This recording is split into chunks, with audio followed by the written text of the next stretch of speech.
Welcome to this explainer. I am absolutely thrilled you're here today because we're looking at something truly mind-bending. We're going to explore how a revolutionary mathematical framework is being used to repair a fundamental breakdown in the geometry of quantum field theory. We are talking about rewriting the very mathematical fabric of the universe using liquid spacetime and condensed mathematics. So, to understand why this is even necessary, we have to ask a pretty massive question. What actually happens to physics when the fundamental geometry of space just breaks down? You know, for decades, physicists have modeled quantum fields using continuous, smooth numbers, like the real number line, while simultaneously trying to integrate totally disconnected fractal spaces like p-adic numbers. But mixing these two completely different worlds creates a critical bug in the universe's code. Here's our roadmap to reconstructing the universe step by step. First, the geometry problem. Second, condensed mathematics explained. Third, liquid vector spaces. Fourth, derived contractions and equations. Fifth, stabilizing wormholes and horizons. And finally, regulating cosmic structures. All right, Section 1, the geometry problem, a bug in the universe's code. Okay, let's dive right into this mathematical clash. You see, standard point set topology tries to merge smooth, continuous real numbers with the disconnected fractal dust of p-adic space. But there is a huge catch. Taking infinite tensor products of these two totally different mathematical environments violently crashes the system. I mean, we're talking about generating uncomputable infinities and these wild non-Hausdorff spaces. Classical point set coupling inevitably leads to those pathological, non-Hausdorff spaces where cohomology just breaks down entirely. It's a mathematical mess. But by transitioning over to condensed solid coupling, what we often call liquid math, we achieve perfect tensor categorical isomorphism. So continuous scaling and discrete valuations can literally coexist flawlessly within a single unified tensor network. It's a massive game changer. Moving on to Section 2, condensed mathematics explained, the ultimate software patch for spacetime. The secret here lies in a concept called a condensed set. Instead of treating space as a collection of isolated, static points equipped with a topology, a condensed set acts as a functor. It's kind of like this. Think of traditional coordinate points as fractured, isolated pixels on a screen. A condensed set basically replaces those pixels with a smooth, liquid algorithm that evaluates space using profinite sets, which are these compact, totally disconnected networks. Now, what's really interesting about this functorial mapping is how the quantum field interacts. It doesn't just query a single coordinate point. It actually tests the space using a profinite tree probe. By tracking continuous variation across that internal branching configuration, it generates a categorical result that perfectly preserves the exact sequences of homological algebra. I mean, it is absolutely brilliant.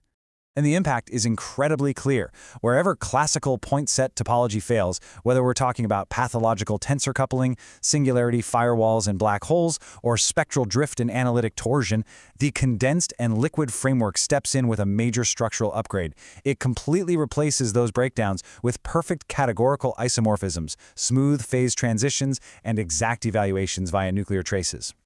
That brings us to Section 3, liquid vector spaces, the mathematical engine. Let's focus directly on the derived condensed contraction equation.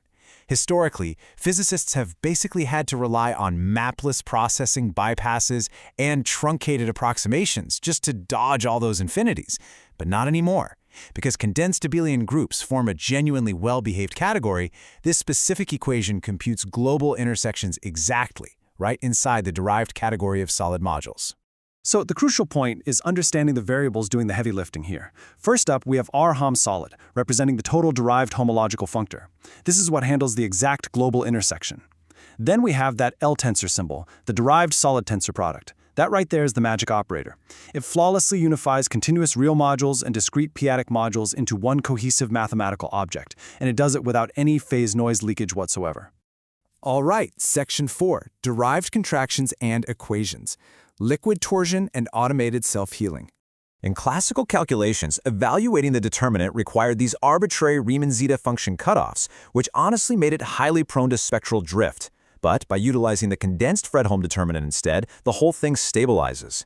Notice the STR variable. That's the supersymmetric supertrace. It naturally tracks and balances the bosonic and fermionic modes across the sections, which mathematically guarantees analytic convergence by default. Now, you might be wondering, what happens if intense nonlinear noise tries to break these equations? Well, the liquid framework actually has an automated self-healing property. If a structural failure occurs and the nilpotency condition breaks, which basically means the boundary operators start leaking, the system instantly triggers an SVD shield.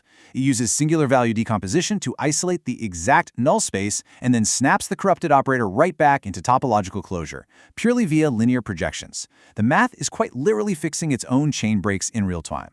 On to Section 5, Stabilizing Wormholes and Horizons, Physical Manifestations of Liquid Math. And this brilliantly illustrates how liquid math works in the extreme. Because liquid space never actually fractures, a black hole's event horizon isn't some crazy firewall. It's really just a smooth transition from a continuous liquid exterior to a discrete solid interior using the exact same categorical language, so no division by zero crashes. And when we apply the Jacquot-Langlands categorical isomorphism equation to wormholes, it proves that the fermonic supertrace provides a mathematically bounded exotic matter cushion. This completely prevents gravitational backreaction from just squeezing the throat shut. Finally, Section 6, Regulating Cosmic Structures, the liquid signature of the universe. When looking at the matter-power spectrum, the dotted line shows standard cold-dark matter models, where nonlinear gravitational collapse basically causes runaway singularities right in the cores of halos. But observe the solid white line of the liquid space modification. As local complexity spikes, invariant liquid torsion forces a back reaction. It physically suppresses the power spectrum at ultra-small scales to mathematically prevent those infinite singular central density cores. Finally, by mapping the valid configurations of primordial non-Gaussian momenta through the tetrahedral data shield, this framework actually locks the astrophysical grid. The smooth, concentric phase rings that get extracted from this data serve as direct physical proof that macroscopic spacetime is being continuously sustained by a perfectly balanced, condensed arithmetic circuit. Which really just leaves us with a truly staggering thought. We've seen the equations. We've seen how condensed mathematics flawlessly patches the topological bugs of spacetime, how it self-heals its own homological pipelines, and literally stabilizes black holes and cosmic structures. But if our universe is fundamentally projected and stabilized by a liquid arithmetic circuit, what exactly is running the code? Definitely something to think about. Thanks so much for joining me on this explainer, and as always, keep questioning the fabric of reality.